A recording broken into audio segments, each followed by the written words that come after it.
Assalamualaikum warahmatullahi wabarakatuh. Alhamdulillah, nahmaduhu wa nastaghfiruh wa na'udzu billahi min shururi anfusina wa min sayyiati a'malina. May yahdihillahu fala mudilla lahu wa may yudlil fala hadiya lahu. Asyhadu an la ilaha illallah wahdahu la syarika lahu wa asyhadu anna Muhammadan 'abduhu wa rasuluh. أرسله الله بالهدى ودين الحق ليظهره على الدين كله ولو كره الكافرون. سبحانك لا علم لنا إلا ما علمتنا إنك أنت العليم الحكيم. لا حول ولا قوة إلا بالله العلي العظيم. رب اشرح لي صدري ويسر لي أمري واحلل عقدة من لساني يفقهوا قولي. اللهم افتح علينا حكمتك وانشر علينا من خزائن رحمتك يا ارحم الراحمين. اللهم صل على سيدنا محمد الفاتح لما أغلق والخاتم لما سبق ناصر الحق بالحق والهادي إلى صراطك المستقيم وعلى آله حق قدره ومقداره العظيم. Tuan-tuan rahimakumullah sekalian, syukur alhamdulillah kita semua masih dipertemukan Allah pada hari Jumaat ini. Dan pada hari ini kita masih diberi kesempatan untuk sama-sama menunaikan salat fardu Jumaat. Mudah-mudahan Allah Ta'ala ampunkan segala dosa kita pada minggu yang sudah. Tuan-tuan rahimakumullah, pada tengah hari yang berbahagia ini saya ingin membicarakan solat jemaah di masjid. Hari ini masjid keseragam indah, tetapi masih tidak dipenuhi oleh jemaah. Sebaliknya, tempat-tempat hiburan, tempat-tempat yang melalaikan umat Islam sentiasa dipenuhi oleh umat Islam. Bahkan kita lihat perlawanan bola dipenuhi oleh ramai penonton di stadium. Bahkan di rumah pun dipenuhi oleh peminat setia perlawanan bola. Apakah kita ini masih tidak insaf? Musibah demi musibah, ujian demi ujian daripada Allah Subhanahu wa Ta'ala ke atas diri kita dan juga negara kita. Masih tidak maukah kita memenuhi masjid yang keseragam indah ini? Atau kita nak tunggu pada Allah Ta'ala sebagaimana telah berlaku di negara-negara saudara kita di Palestin, negara-negara di Myanmar, berkorban nyawa orang Islam, barulah kita pakai di masjid. Maka marilah kita lihat dalam kitab pedoman salat ini tentang dalil-dalil yang mewajibkan berjemaah di masjid. Qala musannif rahimahullah, apabila kita perhatikan ayat-ayat awamir, yakni ayat-ayat Al-Quran merupakan ayat perintah. Dalam Al-Quran terdapat ayat-ayat yang memberi pengertian bahawa kita diperintahkan melaksanakan solat dengan berjemaah di masjid. Bukan saja hadis Rasulullah SAW, bahkan Al-Quran turut memerintahkan kita solat berjemaah di masjid. Firman Allah Subhanahu wa Ta'ala, wa aqimus salata wa atuz zakata warka'u ma'ar raki'in. Surah Al-Baqarah ayat 43. Dirikanlah salat, keluarkanlah zakat, dan rukuklah beserta orang-orang yang rukuk. Pada surah yang lain, Ali Imran ayat 103, Allah Ta'ala berfirman, wa'tasimu bihablillahi jami'an wa la tafarraqu. Berpegang teguhlah kamu dengan tali Allah, yakni Islam, dan janganlah kamu bercerai-berai. Di firman Allah yang lain pula dalam surah Al-Hujurat ayat 13. Ya ayyuhan nasu inna khalaqnakum min dzakarin wa untha wa ja'alnakum syu'uban wa qabaila lita'arafu inna akramakum 'indallahi atqakum. Wahai segala manusia, sesungguhnya kami telah menjadikan kamu dari seorang laki-laki dan dari seorang perempuan. Dan kami telah jadikan kamu berbangsa-bangsa dan berpuak-puak supaya kenal mengenal. Tuan-tuan yang dirahmati Allah sekalian, ayat pertama memerintahkan kita salat berjemaah. Ayat yang kedua dan ketiga menggerakkan untuk bersatu padu dan tidak bercerai-berai. Berjemaah merupakan jalan terbaik untuk bersatu dan saling berkenalan. Ini perintah Allah. Untuk menyatu padukan umat Islam mesti kembali kepada solat. Tetapi yang menduka citakan kita umat Islam hari ini terbahagi kepada 4 golongan. Umat Islam yang jaga solat, umat Islam yang tidak solat langsung, umat Islam yang kadang-kadang solat, umat Islam yang kadang-kadang tidak solat. Ini adalah realiti dalam masyarakat kita pada hari ini. Maka perintah Allah Ta'ala dalam ayat yang pertama supaya kita solat berjemaah. Wa ruka'u ma'ar rafi'in. Ini ayat perintah. Jadi hakikat jemaah itu ialah adanya ikatan antara imam dengan makmum, antara pemimpin dengan rakyat. Jemaah merupakan kekhususan umat Islam seperti solat Jumaat, solat 2 hari raya, solat gerhana dan solat minta hujan, yakni istisqa. Jadi tuan-tuan yang dirahmati Allah sekalian, bermula daripada solat inilah maka ikatan persaudaraan kita makin kukuh. Ikatan persaudaraan dalam Islam bukan atas nasab keturunan, tetapi adalah La ilaha illallah Muhammadur Rasulullah.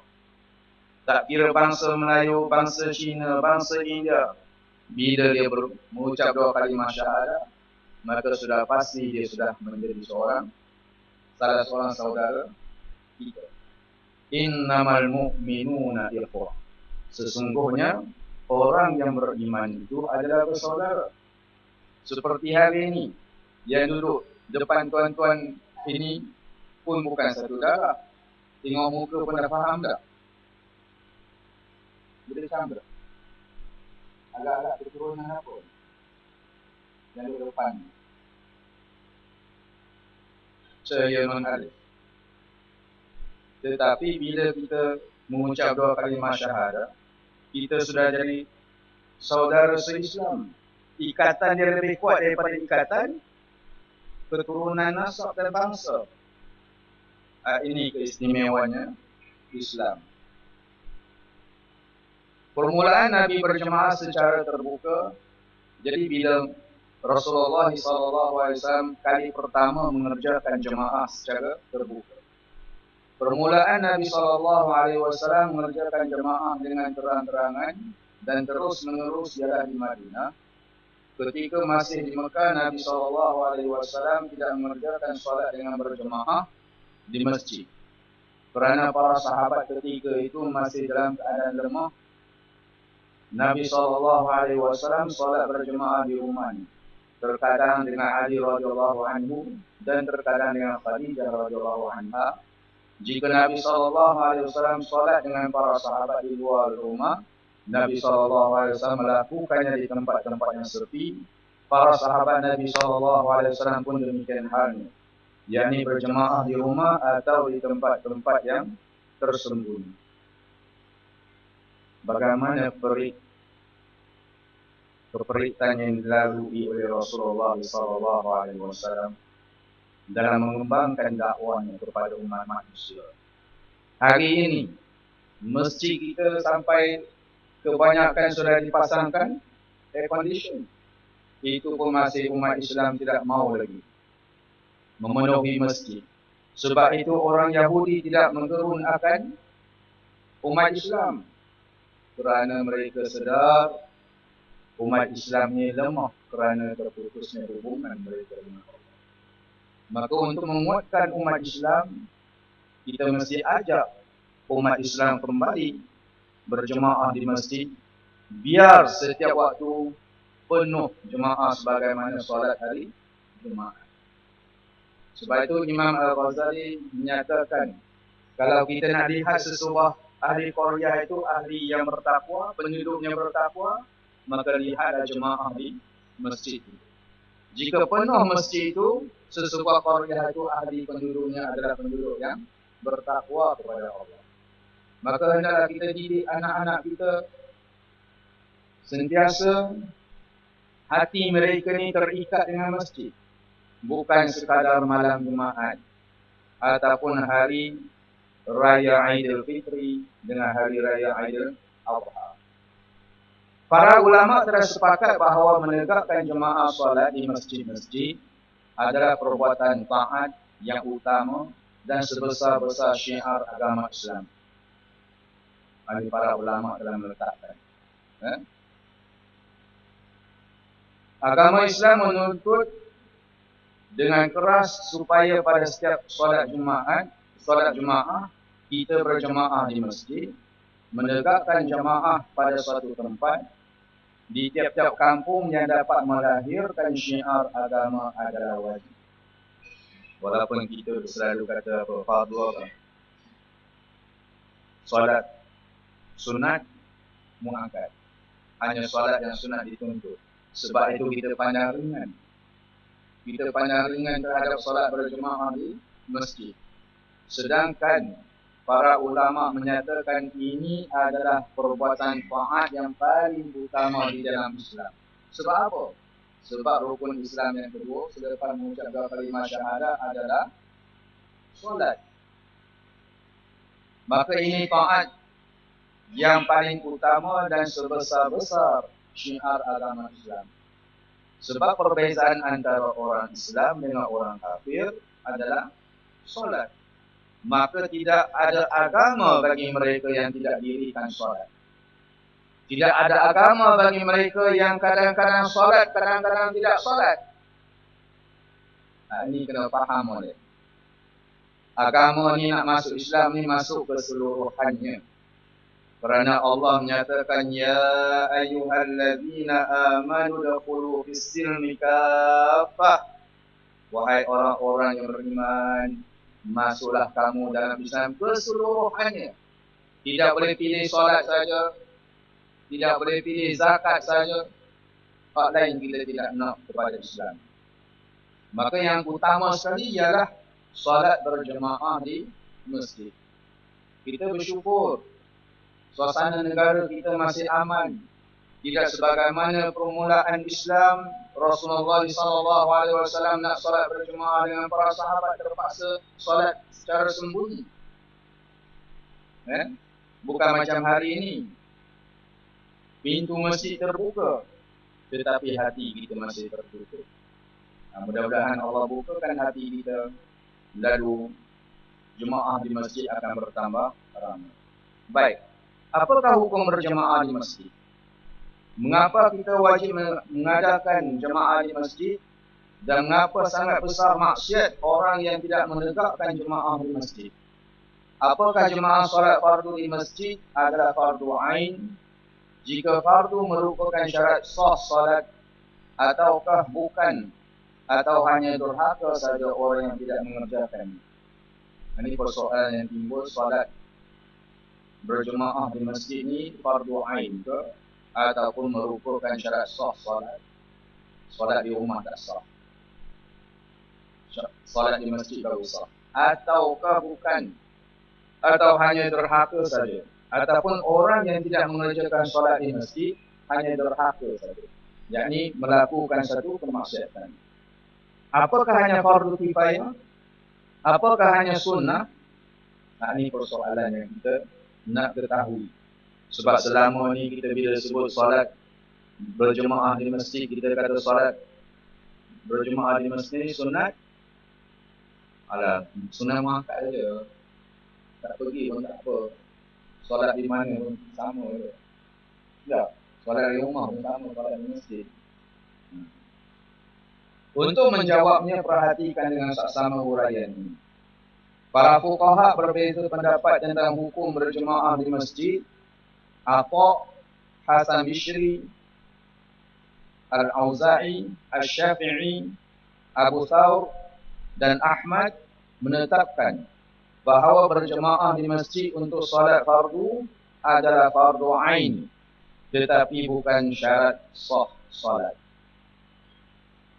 Ini beberapa ulama muktabar meletakkan solat berjemaah di masjid adalah solat hukumnya fardu ain, tetapi tidak meletakkan barang siapa solat di rumah dia tidak sah. Dia bukan syarat, bukan syarat sahnya solat, tetapi hukum solat berjemaah ni hukum dia fardu ain.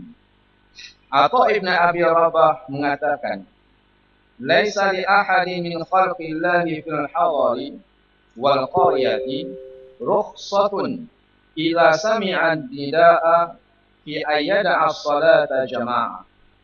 Katanya tidak ada bagi seorang makhluk Allah Subhanahu wa taala di kota dan di dusun mendapat izin untuk meninggalkan jemaah apabila ia mendengar seruannya suara azan. Bila dengar seruan azan, kata Atha ibn Abi Rabah, tidak ada seorang pun yang boleh tinggalkan solat jemaah di masjid selagi orang itu dengar suara azan masjid berkumandang. Tidak boleh. Hendaklah dia pergi ke masjid. La ta'ata lil walidi fi tarkil jama'ati wal jum'ah yasma'u nida'a aw lam yasma'. Katanya lagi, tidak ada ketaatan terhadap anak bagi ayah pada meninggalkan jemaah dan jumaat, baik dia mendengar azan ataupun tidak. Mak ayah dia kata tak payahlah pergi masjid, solat di rumah sudahlah. Maka suruhan ini tidak perlu dipahami. Kerana faedah dia la ta'atan ma'syad fi khalqi, la ta'atan ma'syad makhluk maksiat fil khalq. Tidak ada taatan ke maksiat makhluk terhadap pencipta. Maknanya kita tidak boleh taat kepada perintah makhluk yang derhaka akan Allah Subhanahu wa taala. Asy-Syafi'i dalam Mukhtasar Al-Muzani mengatakan, wa ammal jama'atu fala urakhisu fi tarkiha illa min udhur. Adapun jemaah, saya tidak memaafkan seseorang meninggalkannya kecuali kerana uzur. Ini kata Imam Syafi'i. Dia tidak membenarkan sesiapa yang meninggalkan solat berjemaah di masjid melainkan dia uzur. Mana uzur yang tidak dapat dia pergi. Banyaklah uzur ni lagu mana? Uzur ni ketika dia sakit, dia tidak mampu lagi, waktu maghrib contohnya malam mata dia darah pun tidak ada siapa nak bawa dia ke masjid, ataupun dia ni ada ancaman-ancaman terhadap keselamatan nyawanya, keuzuran yang dibenarkan, tetapi saja-saja, maka Imam Syafi'i kata dia tidak membenarkan sesiapa pun meninggalkan. Asy-Syafi'i mengutarakan dalam kitab Al-Um bahawa Tuhan telah menerangkan perihal azan untuk solat dengan firman-Nya dalam surah Al-Ma'idah, apabila kamu serukan solat, mereka kaum musyrikin menjadikannya bahan olok-olokan dan main-mainan saja. surah Al-Ma'idah. Wa idza nadaitum ila sholati ittakhadhuha huzwan wa la'iba. Dzalika bi annahum qaumun la yaqilun. Ini orang kafir. Jadi jangan pula kita jadi perangai suku orang musyrikin. Bila azan berkumandang, kita masih juga di depan televisi lagi. Menjamu selera drama, honey drama itu. Anak-anak muda kita masih gharib dengan game, COC dan sebagainya. Sehingga kan sanggup lewat-lewatkan solat. Ingat, Allah menyatakan fawailul lil musallin alladzina hum an salatihim sahun. Wahai orang muda, ingat firman Allah ini. Sesungguhnya Allah sediakan neraka wil ini bagi orang yang lalai di dalam salat. Maka di sini lalai ini sama ada mereka salat tetapi tidak menghadirkan hati dia ketika salat, dan pendapat mufassirin yang kedua menyatakan mereka yang suka takhirkan salat, lewat-lewatkan salat. Main COC dulu sampai dekat isyak lagi 10 minit, baru dia pergi ambil wudu, baru dia nak dirikan salat maghrib. Maka hati-hati. Game-game ini adalah ciptaan-ciptaan Yahudi untuk melalaikan umat Islam terhadap Rabb, terhadap Tuhannya. Jangan kita reka. Begitu juga penyiaran-penyiaran dalam televisyen untuk menghayalkan kita, mempamerkan kehidupan yang mewah supaya kita umat Islam khayal, menjadikan nak kereta besar dan sebagainya. Tuan-tuan yang dirahmati Allah, marilah kita ramaikan jemaah di masjid pada setiap waktu, kerana solat berjemaah ini adalah fardu ain. Ya, mudah-mudahan kita dipelihara Allah akan daripada segala ancaman musuh maupun segala bala bencana di negeri kita maupun di negara kita, kerana akhir zaman ini fitnah terlalu banyak sekali.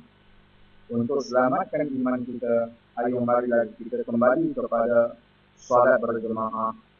Mudah-mudahan kita ini tidak termasuk golongan orang yang lalai dan juga orang yang suka mempermain-mainkan ibadah Islam ini. Aqulu qawli hadza wa astaghfirullahal azim li wa lakum. Wassalamualaikum warahmatullahi wabarakatuh.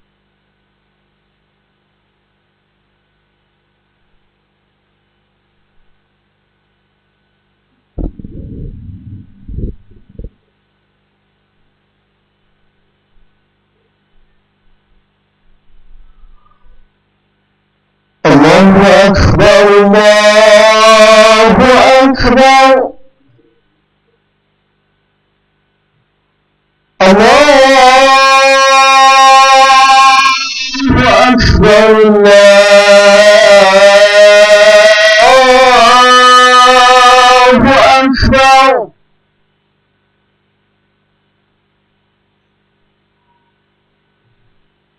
Asyhadu an la